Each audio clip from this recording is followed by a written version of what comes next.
তো এখন সকাল সকাল আমরা চলে এসেছি মন্দিরে পুজো দিতে। তো এখন বাজে 4:30, 4:30 বাজেনি এখনও, 4:30টার সময় মন্দিরে এসেছি পুজো দেবো। তো চলো,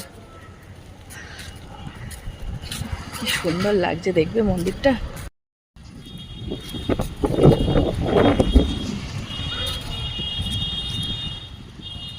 এটা তো জমা দিয়ে দিতে হবে, পুজো দিয়ে এসে তারপরে তোমাদের সাথে কথা বলছি।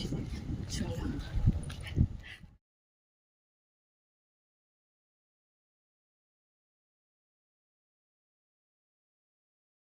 এটা সকালবেলা এ দেখো তোমাদেরকে দেখাই জগন্নাথ মন্দির, তোমরা সবাই দর্শন করো।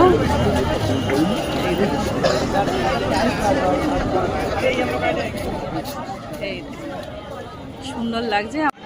তো পুজো দিয়ে সবাই এখানে হাঁপিয়ে গেছে গরমের মধ্যে। আমরা সবাই পুজো দিয়ে এই যে বেরিয়ে গেছি। খুব ভালো পুজো দেওয়া হয়েছে, খুব সুন্দর পুজো দেওয়া হয়েছে।